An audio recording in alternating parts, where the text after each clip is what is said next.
আকাশবাণী আগরতলা স্থানীয় সংবাদ পড়ছি চন্দন লেখাপাল। এখনকার বিশেষ বিশেষ খবর হলো, রাজ্যে লোকসভার দুটি আসন ও রামনগর বিধানসভা উপনির্বাচনের ভোট গণনার জন্য মোট ৩১ জন গণনা পর্যবেক্ষক নিযুক্ত করা হয়েছে। আগরতলা থেকে আজ দূরপাল্লার ট্রেন চলাচল শুরু হয়েছে। অষ্টাদশ লোকসভা নির্বাচনের সপ্তম তথা শেষ পর্যায়ের ভোট গ্রহণ শেষ হয়েছে। ভোটের হার ৫৯%। ঘরোয়া প্রথম ডিভিশন লিগ ক্রিকেটের সুপার ফোরের আসরে চলমান সংঘ চ্যাম্পিয়ন ও কসমোপলিটন ক্লাব রামার্স হয়েছে। এবারে আসছি বিস্তারিত সংবাদে। সারা দেশের সঙ্গে আগামী ৪ জুন রাজ্যের দুটি লোকসভা আসনে ভোট গণনা প্রক্রিয়া সুষ্ঠুভাবে সম্পাদন করার লক্ষ্যে আজ রাজ্যের মুখ্য নির্বাচন আধিকারিক পুনীত আগরওয়ালের পৌরোহিত্যে আগরতলায় এক সর্বদলীয় সভা হয়। বৈঠকে শ্রী আগরওয়াল বলেন, ওই দিন রামনগর বিধানসভা আসনের উপনির্বাচনের ভোট গণনাও সম্পন্ন হবে। রাজ্যের মোট ২০টি স্থানে ৬০টি গণনা কেন্দ্রে সকাল ৮টা থেকে ভোট গণনা শুরু হবে। রাজ্যের প্রতিটি গণনা কেন্দ্রের ১০০ মিটারের মধ্যে ১৪৪ ধারা বলবৎ থাকবে। ৬০টি বিধানসভা ক্ষেত্রের অতিরিক্ত রিটার্নিং অফিসারের তত্ত্বাবধানে ভোট গণনা করা হবে। তিনি জানান, পশ্চিম ত্রিপুরা লোকসভা আসনে ইভিএমে ভোট পড়েছে ৮১.৪৮% এবং পূর্ব ত্রিপুরা লোকসভা আসনে ইভিএমে ভোট পড়েছে ৮০.৩৬%। পশ্চিম ত্রিপুরা লোকসভা আসনের ২০,২৮৩টি, পূর্ব ত্রিপুরা লোকসভা আসনের ১৪,৩৬৪টি এবং রামনগর বিধানসভা আসনের উপনির্বাচনের ১,১০১টি পোস্টাল ব্যালট জমা পড়েছে। ভোট গণনার দিন সকাল ৮টা পর্যন্ত যে সমস্ত ব্যালট পেপার রিটার্নিং অফিসারদের অফিসে পৌঁছবে সেই ব্যালটগুলিও গণনা করা হবে। এআরও টেবিলে প্রতিটি বিধানসভা আসনের 5টি করে ভিভিপ্যাটে গণনা করা হবে। সুষ্ঠুভাবে গণনা পর্যবেক্ষণের জন্য 60টি বিধানসভা আসনের জন্য মোট ৩০ জন গণনা পর্যবেক্ষক নিযুক্ত করা হয়েছে এবং রামনগর বিধানসভা আসনের উপনির্বাচনের ভোট গণনার জন্য একজন গণনা পর্যবেক্ষক নিযুক্ত করা হয়েছে। আজকে সর্বদলীয় বৈঠকে উপস্থিত ছিলেন অতিরিক্ত মুখ্য নির্বাচন আধিকারিক উষাজেন মগ, শুভাশিস বন্দ্যোপাধ্যায় এবং বিভিন্ন রাজনৈতিক দলের প্রতিনিধিরা। আগরতলা লামডিং রুটে আজ থেকে রেল চলাচল শুরু হয়েছে। আজ সকালে হামসফর এক্সপ্রেস আগরতলা থেকে যাত্রা করে। আজ সকালে 6টায় এই রুটে ট্রেন চলাচল শুরু হয়েছে বলে জানিয়েছেন আগরতলা স্টেশন মাস্টার চন্দ্রমোহন সাহু। গুয়াহাটিতে আটকে থাকা কাঞ্চনজঙ্ঘা এক্সপ্রেসটি আজ আগরতলার উদ্দেশ্যে যাত্রা করেছে। আগামীকাল সকালে কাঞ্চনজঙ্ঘা এক্সপ্রেস যথারীতি আগরতলা থেকে যাত্রা করবে।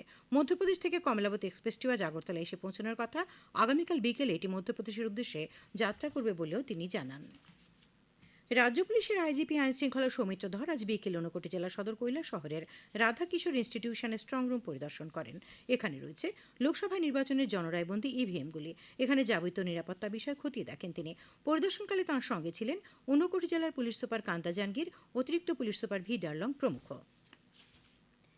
পানীয় জল স্বাস্থ্যবিধান দপ্তর ও নগর উন্নয়ন দপ্তরের যৌথ উদ্যোগে আজ আগরতলায় স্বচ্ছ ভারত মিশনে কঠিন ও তরল বর্জ্য ব্যবস্থাপনা নিয়ে রাজ্যভিত্তিক কর্মশালা অনুষ্ঠিত হয়। মুখ্য সচিব জে.কে সিনহা কর্মশালার উদ্বোধন করেন। উপস্থিত ছিলেন কেন্দ্রীয় জলশক্তি মন্ত্রণালয়ের যুগ্ম সচিব ও স্বচ্ছ ভারত মিশনের এমডি জিতেন্দ্র শ্রীবাস্তব, পানীয় জল স্বাস্থ্যবিধান দপ্তরের সচিব ব্রিজেশ পাণ্ডে, নগর উন্নয়ন দপ্তরের সচিব অভিষেক সিং, প্রখ্যাত জিমন্যাস্ট পদ্মশ্রী দীপা কর্মকার প্রমুখ। কর্মশালায় রাজ্যের 8টি জেলার জেলা শাসকগণ, বিভিন্ন মহকুমার মহকুমা শাসকগণ এবং বিভিন্ন ব্লকের বিডিওরা অংশ নেন। স্বাগত বক্তব্য রাখেন রাজ্যের স্বচ্ছ ভারত মিশনের এমডি রজত পান্ত। কর্মশালায় স্বচ্ছ ভারত মিশন ও সলিড অ্যান্ড লিকুইড ওয়েস্ট ম্যানেজমেন্টের বিভিন্ন কর্মসূচি নিয়ে আলোচনা হয়। আলোচনায় অংশ নেন মুম্বাইয়ের ইনফরমেশন, এডুকেশন ও কমিউনিকেশনের প্রতিনিধি জে.ভি.আর মূর্তি, স্বাস্থ্য দপ্তরের অতিরিক্ত সচিব ব্রাহ্মিত কৌর, ন্যাশনাল প্রোডাক্টিভিটি কাউন্সিলের আঞ্চলিক অধিকর্তা কে.বি. ভরদাবাজ, কর্ণাটকস্থিত কমিউনিটি ডেভেলপমেন্টের জন্য জেলা আধিকারিক সন্ধ্যা হরিবল এবং রোহিণী প্রদীপ। ভারতীয় জনতা যুব মোর্চা ত্রিপুরা প্রদেশের উদ্যোগে আজ আগরতলা শহরে প্রতিবাদ মিছিল হয়। মিছিলটি প্রদেশ বিজেপি কার্যালয় থেকে শুরু হয়ে শহরের বিভিন্ন পথ পরিক্রমা করে প্যারাডাইস চৌমুহনীতে গিয়ে শেষ হয়। মিছিলে উপস্থিত ছিলেন পর্যটন মন্ত্রী সুশান্ত চৌধুরী, বিধায়ক শম্ভুলাল চাকমা, বিজেপি রাজ্য সভাপতি রাজীব ভট্টাচার্য, বিজেপি প্রদেশ যুব মোর্চার সভাপতি তথা বিধায়ক সুশান্ত দেব, সহসভাপতি ভিকি প্রসাদ প্রমুখ। যুব মোর্চার সভাপতি সুশান্ত দেব জানান, রাজ্য সরকারের বিরুদ্ধে বিরোধী দলগুলির অপপ্রচারের প্রতিবাদেই এই মিছিল। যুব মোর্চার উদ্যোগে আজ বিশালগড়ে অনুরূপ প্রতিবাদ মিছিল হয়। মিছিলে উপস্থিত ছিলেন যুব মোর্চার রাজ্য সভাপতি বিধায়ক সুশান্ত দেব, মণ্ডল যুব মোর্চার বিশালগড় মণ্ডলের সভাপতি অনুরাগ চক্রবর্তী প্রমুখ। শান্তির বাজারও যুব মোর্চার উদ্যোগে প্রতিবাদী মিছিল হয়। এতে নেতৃত্ব দেন বিজেপির শান্তির বাজার মণ্ডল সভাপতি শ্যামলাল দেবনাথ, তীব্রামাথা নেতা গৌরব মক চৌধুরী প্রমুখ। খবর প্রচারিত হচ্ছে আকাশবাণীর আগরতলা কেন্দ্র থেকে। অষ্টাদশ লোকসভা নির্বাচনের সপ্তম তথা শেষ পর্যায়ের ভোট গ্রহণ আজ শেষ হয়েছে। এই পর্বে 7টি রাজ্য, একটি কেন্দ্রশাসিত অঞ্চলের 57টি সংসদীয় আসনের জন্য ভোট নেওয়া হয়। এর মধ্যে রয়েছে উত্তরপ্রদেশ ও পাঞ্জাবের 13টি করে আসন, পশ্চিমবঙ্গের 9টি, বিহারের 8টি, ওড়িশায় 6টি, হিমাচল প্রদেশের 4টি, ঝাড়খণ্ডের 3টি এবং চণ্ডীগড়ের 1টি আসন। শেষ খবর পাওয়া পর্যন্ত আজ ভোটের হার 59%। সপ্তম পর্বের নির্বাচনে মোট 904 জন প্রার্থীর মধ্যে রয়েছেন প্রধানমন্ত্রী বরিষ্ঠ বিজেপি নেতা নরেন্দ্র মোদী, বিজেপি নেতা অনুরাগ ঠাকুর, রবিশঙ্কর প্রসাদ এবং কঙ্গনা রাউত, কংগ্রেস নেতা মনীষ তিওয়ারি এবং বিক্রমাদিত্য সিং, আরজেডি নেতা মিশা ভারতী এবং তৃণমূল কংগ্রেস নেতা অভিষেক ব্যানার্জিও রয়েছেন। এ পর্যন্ত পাওয়া হিসেবে প্রথম পর্যায়ে ভোট পড়েছে 66.14%, দ্বিতীয় পর্যায়ে 66.71%, তৃতীয় পর্যায়ে 65.68%, চতুর্থ পর্যায়ে 69.16%, পঞ্চম পর্বে 62.2%, ষষ্ঠ পর্বে 63.37% এবং আজ 59%।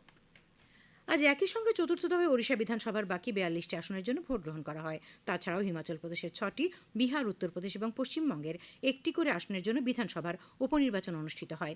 উল্লেখ্য, সপ্তম পর্বের এই নির্বাচন গত 19 এপ্রিল শুরু হয়। মোট 7টি পর্বেরই ভোট গণনা হবে আগামী 4 জুন মঙ্গলবার।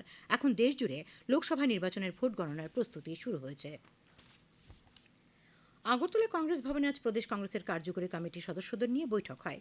প্রদেশ কংগ্রেস সভাপতি আশিস কুমার সাহা জানিয়েছেন, আগামী 4 জুন লোকসভা কেন্দ্রের বিভিন্ন গণনা কেন্দ্রগুলিতে ইন্ডিয়া জোটের পক্ষে যে সমস্ত এজেন্টরা কাজ করবেন তাদের দায়িত্ব কর্তব্য সম্পর্কে আজ নানা পরামর্শ প্রদান করা হয়। তাছাড়া জুন মাসে রাজ্যে অনুষ্ঠেয় পঞ্চায়েত নির্বাচনে দলের ভূমিকা নিয়েও আলোচনা হয় বলে জানান শ্রী সাহা। বৈঠকে জেলা, ব্লক থেকে শুরু করে কংগ্রেসের বিভিন্ন শাখা সংগঠনের নেতৃবৃন্দ উপস্থিত ছিলেন।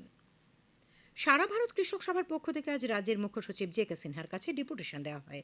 ডেপুটেশন শেষে এক সাংবাদিক সম্মেলনে সংগঠনের রাজ্য সম্পাদক পবিত্রকর বলেন, জলসেচের অভাবে এবছর রাজ্যে ধান উৎপাদন উল্লেখযোগ্যভাবে হ্রাস পেয়েছে। জুম চাষিরা কাজের অভাবে আর্থিক সমস্যায় ভুগছেন। আজকে ডেপুটেশনে কৃষকদের সার্বিক সমস্যা সম্পর্কে মুখ্য সচিবকে অবহিত করা হয় বলে তিনি জানান। সাংবাদিক সম্মেলনে উপস্থিত ছিলেন কৃষক সভার নেতা প্রণব দেববর্মা, রতন দাস প্রমুখ। অতি সম্প্রতি প্রবল বৃষ্টিপাত, নদীতে জলস্ফীতি ও নানাভাবে জলমগ্নতার কারণে ঊনকোটি জেলা সদর কৈলাস শহরে ফসলের ব্যাপক ক্ষয়ক্ষতি হয়েছে। প্রাথমিকভাবে কৃষি দপ্তরের তরফে ক্ষয়ক্ষতি নিরূপণ করা হয়েছে। বর্তমানে ক্ষেত থেকে জল নেমে যাবার কারণে কৃষকরা কৃষি জমিতে কাজ করছেন। অনেক স্থানে আউশ ধানের চারা মাটি নষ্ট হয়ে গেছে। অন্যদিকে গ্রীষ্মকালীন সবজি ও নানা জাতের শাকের ক্ষতি হয়েছে। গ্রীষ্মকালীন সবজির মধ্যে রয়েছে ঝিঙা, ঢেঁড়স, শসা, করলা, কাঁচামরিচ ইত্যাদি। সব মিলিয়ে কৈলাসহর মহকুমার 900 জন কৃষক ক্ষতিগ্রস্ত হয়েছেন। কৃষি তত্ত্বাবধায়ক পরাগ রায়চৌধুরী জানান, মহকুমা 22 হেক্টর জমির আউশ ধানের চারা নষ্ট হয়েছে। মোট 166 হেক্টর জমির গ্রীষ্মকালীন শাকসবজির ক্ষতিও হয়েছে। পশুপালন গ্রামীণ অর্থনীতির এক অন্যতম বুনিয়াদ, তা মজবুত রাখতে সদা সচেষ্ট রাজ্যের প্রাণী সম্পদ বিকাশ দপ্তর। গত কয়েকদিন ধরে সোনামুড়া মহকুমা পশু হাসপাতালের উদ্যোগে মহকুমার বিভিন্ন গ্রামীণ এলাকায় শুরু হয়েছে গবাদি পশুর এফএমডিও এলএসডি টিকাকরণ কর্মসূচি। এই টিকাকরণের জন্য পশুপালকদের দ্বারে দ্বারে পৌঁছে যাচ্ছেন সোনামুড়া মহকুমা হাসপাতালে ভ্রাম্যমাণ প্রাণী চিকিৎসালয়ের কর্মীরা। প্রাণী সম্পদ বিকাশ দপ্তরের কর্মীরা গবাদি পশুপালকদের বাড়িতে গিয়ে টিকা দিচ্ছেন। মূলত গরু ও ছাগলের মুখের বিভিন্ন রোগ প্রতিরোধে এই টিকা দেওয়া হয়।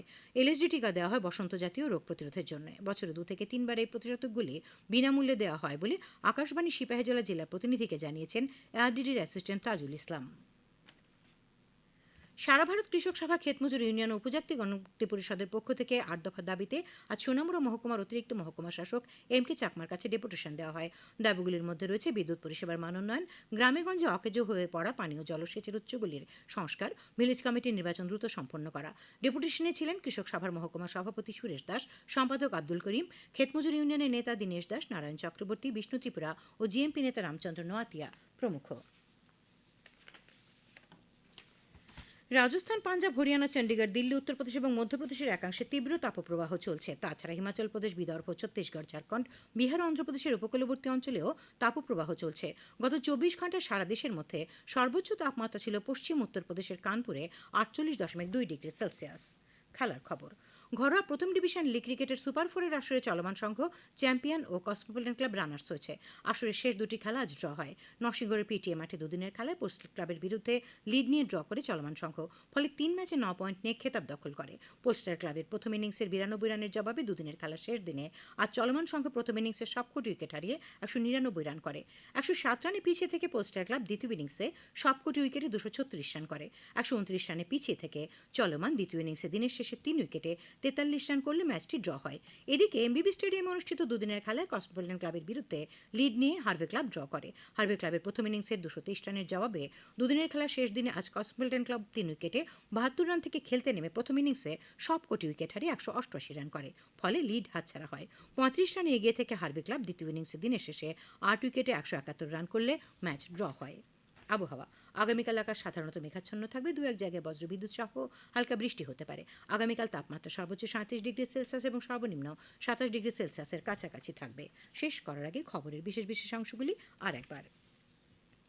রাজ্যে লোকসভার দুটি আসন ও রামনগর বিধানসভা উপনির্বাচনের ভোট গণনার জন্য মোট ৩১ জন গণনা পর্যবেক্ষক নিযুক্ত করা হয়েছে। আগরতলা থেকে আজ দূরপাল্লা ট্রেন চলাচল শুরু হয়েছে। অষ্টাদশ লোকসভা নির্বাচনের সপ্তম পর্বের ভোট গ্রহণ শেষ হয়েছে। ভোটের হার ৫৯%।